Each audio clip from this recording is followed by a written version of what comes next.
আওয়ামী লীগ, ছাত্রলীগ, যুবলীগ, আওয়ামী লীগের অঙ্গ সংগঠনের ভাই বন্ধু এবং বোনদের উদ্দেশ্যে আমি কিছু কথা বলব। আপনাদের নেত্রী তিনি যখন নাকি 5ই আগস্ট দেশ ছাড়লেন, তারই আগ মুহূর্তে 3ই আগস্ট সাধারণ নেতাকর্মীদের উদ্দেশ্যে কিন্তু খুদে বার্তা দেয়নি যে সে দেশ ছাড়তেছে। সে তার আত্মীয় স্বজন যারা আছে তাদেরকে নির্দেশ কনফার্ম করেছে যে সে দেশ ছাড়তেছে।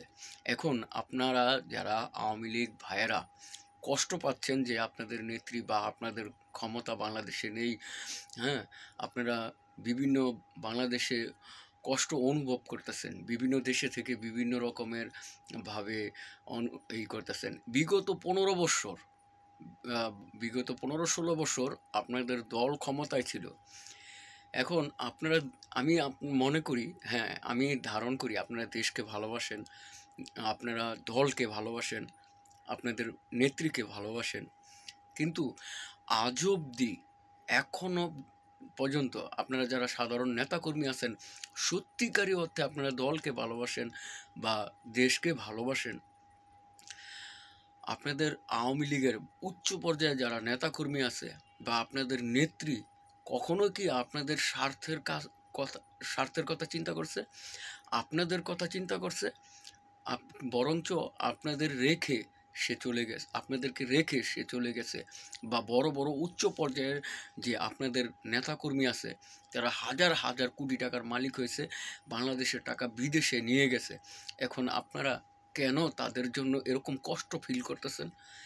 একটা বার চিন্তা করেন তো, বিগত 15-16 বছর আপনারা যারা সাধারণ মানুষ আছেন, রিক্সা চালাইছেন, ভ্যান চালাইছেন বা ব্যবসা করছেন, চাকরি করছেন, যেই কর্মস্থলে আছেন আপনারা এখনও সেই কর্মস্থলেই আছেন, আপনাদের কষ্ট করে চলতেছেন বা কষ্ট করে চলছেন, সে একই অবস্থা আছে।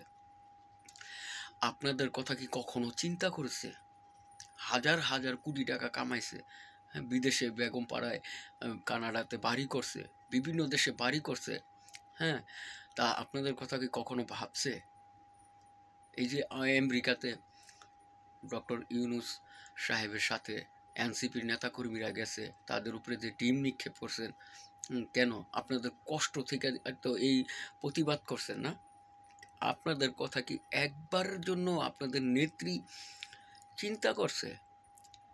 যাই হোক, আমি একটা কথা বলবো, সে ফোনের মাধ্যমে আপনাদের ধন্যবাদ দেয়, হ্যাঁ, কিন্তু সে একটাবার কি দুঃখ প্রকাশ করছে যে এত বড় অরাজকতা হইল, হাজার হাজার কোটি টাকা তার দলের নেতাকর্মীরা দেশ থেকে পালায় নিয়ে গেছে, হ্যাঁ, একটাবার কি দুঃখ প্রকাশ করছে?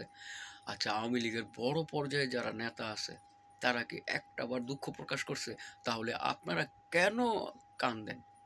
আপনারা কেন এই দলের জন্য বা নেত্রীর জন্য বা এই দেশের কথা চিন্তা কি আপনার হয় না?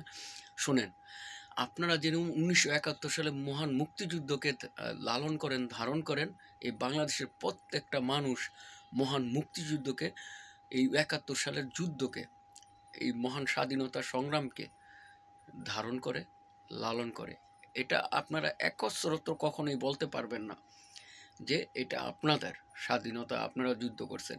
বাংলাদেশের আপামর জনতা সবার স্বাধীনতা, সবার অংশগ্রহণে এই যুদ্ধটা হয়েছিল। তৎকালীন সবাই ধারণ করে, সবাই লালন করে। এটা আওয়ামী লীগের একার না, এই মহান মুক্তিযুদ্ধ সংগ্রাম আওয়ামী লীগের একার নয়।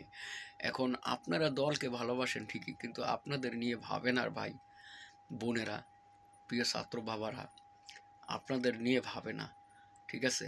আপনারা শুধু অরাজকতা তৈরি করেন না বাংলাদেশের মধ্যে। সুন্দর মতো মিলেমিশে থাকুন, সুন্দর একটি পরিবেশে থাকুন, সুন্দর একটি পরিবেশ উপহার দিন।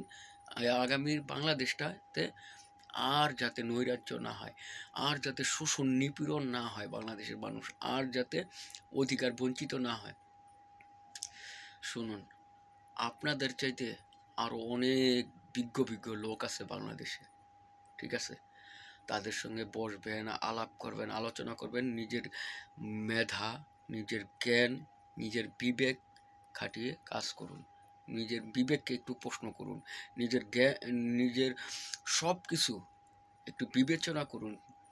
আসলে সত্যিকার অর্থে বিষয়টা কি, যে আওয়ামী লীগ, আপনাদের নেত্রী, আপনাদের দলের বড় বড় উচ্চপদস্থ লোকেরা কি সত্যিকারই আপনাদের কথা চিন্তা করতেছে বর্তমানে, না আগেও